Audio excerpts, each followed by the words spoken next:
मैं हूँ रेखा चौधरी और स्वागत है आप सभी का सीयूईटी बाय स्टूडेंट खबरी के एक और नए वीडियो में।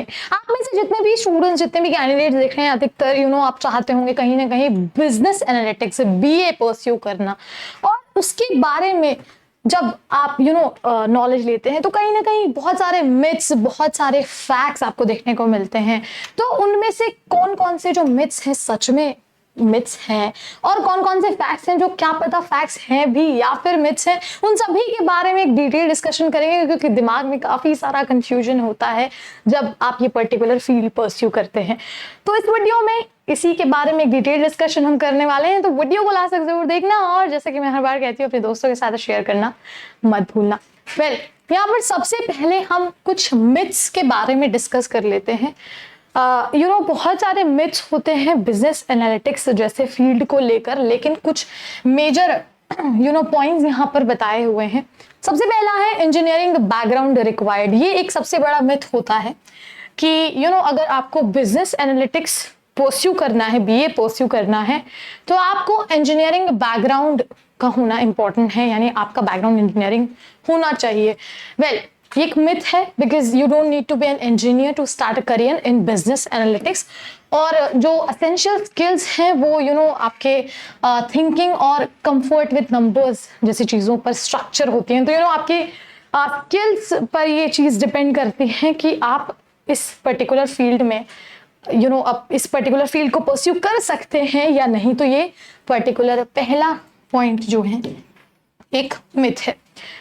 दूसरा पॉइंट है working with large data sets. ये एक और बहुत बड़ा मिथ है कि अगर आप बीए या बिजनेस एनालिटिक्स जैसा फील्ड परस्यू कर रहे हैं तो कहीं ना कहीं आपको बहुत लार्ज डेटा सेट्स से डील करना होगा, लार्ज डेटा सेट्स के साथ में काम करना पड़ेगा।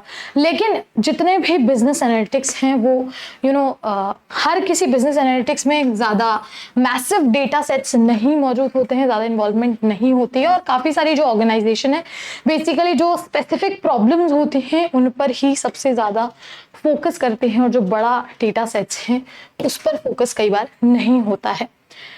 तीसरी इंपॉर्टेंट चीज है प्रोग्रामिंग प्रोफिशिएंसी। जी हाँ, you don't have to be a skilled programmer to excel in business analytics. ये भी चीज कही जाती है कि अगर आप एक स्किल्ड प्रोग्रामर नहीं है, आपकी स्किल्स अगर प्रोग्रामिंग में इतनी अच्छी नहीं है, तो कहीं ना कहीं आप बिजनेस एनालिटिक्स जैसे फील्ड को परस्यू नहीं कर सकते हैं। ये भी एक मिथ है, क्योंकि learning the necessary programming for your choosing tools is sufficient. तो जो भी इंपॉर्टेंट या बेसिक प्रोग्रामिंग अगर आपको आती है तो भी आप ये फील्ड परस्यू कर सकते हैं।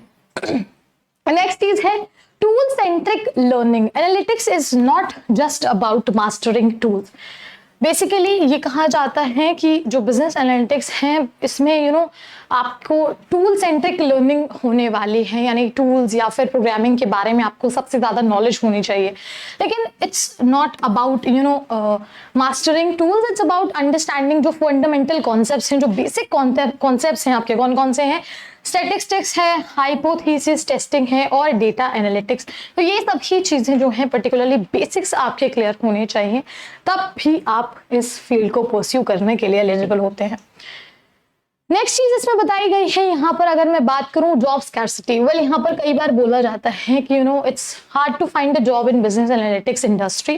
लेकिन ये एक बहुत ही बड़ा मिथ है, क्योंकि यहाँ पर जो है टैलेंट शॉर्टेज रहती है बहुत सारे। अगर मैं बात करूँ तो जॉब स्कैर्सिटी नहीं है, और अगर आपके पास एक प्रोफिशिएंट स्किल्स हैं, अगर आप टूल सेंट्रिक लर्निंग है, प्रोग्रामिंग के बारे में आपको नॉलेज है, तो कहीं ना कहीं आप भी इस पर्टिकुलर फील्ड में अपना करियर परस्यू कर सकते हैं, क्योंकि जो राइट स्किल्स हैं वो हाई हैं डिमांड में। ये सब तो सभी लोग जानते ही हैं। अब मिथ्स की बात हो गई है, कौन कौन से फैक्ट्स हैं जो हमें ध्यान में रखने हैं और उन सबको फैक्ट्स को, ट्रूथ्स को कंसिडर करना है। सबसे पहले है कोर स्किल। कोर स्किल क्या रहने वाली है? The key skills for business analytics.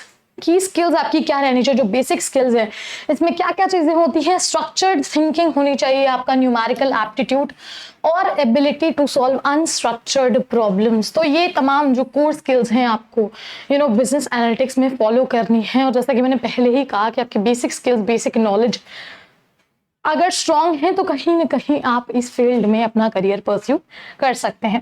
Next is data size variability. Analytics work varies, not projects involve big data. और जैसा कि बहुत सारी चीजें बोली गई हैं और पहले जो मिथ्स में भी मैंने बताया था कि बहुत सारे डेटा सेट्स के साथ काम करना पड़ता है, तो ये एक बहुत बड़ा मिथ है, क्योंकि यहाँ पर जो एनालिटिक वर्क है वो वेरी करता है। सारे प्रोजेक्ट्स में बिग डेटा इन्वॉल्व नहीं होता है, कहीं पर स्मॉलर डेटा सेट्स भी इन्वॉल्व होते हैं। Next is programming usefulness. Programming usefulness की बात करें, यहाँ पर एक ट्रूथ है कि जब while programming skills may be needed for specific task, it's not a requirement to be a software developer. ये भी एक इंपॉर्टेंट चीज है कि अगर आपकी स्किल्स एनहांसमेंट अगर आपका है यहाँ पर, अगर आप पर्टिकुलर प्रोग्रामिंग को अच्छे से समझते हैं, तो प्रोग्रामिंग यूजफुलनेस भी बहुत ही इंपॉर्टेंट टर्म रहने वाला है। Next is fundamental knowledge. Well, statistical concepts अगर आपके क्लियर हैं, डेटा एनालिसिस प्रिंसिपल्स अगर आपके क्लियर हैं, तो बहुत ही इंपॉर्टेंट है कि ये आपका एक फंडामेंटल नॉलेज है। और अगर आप किसी भी टूल में अप्लाई करते हैं तो उससे पहले आपका ये फंडामेंटल नॉलेज होना चाहिए और आपको इनके बारे में बेसिक नॉलेज होना चाहिए। स्टैटिस्टिकल कॉन्सेप्ट्स या डेटा एनालिसिस प्रिंसिपल्स के बारे में आपको थोड़ा सा पता होना चाहिए।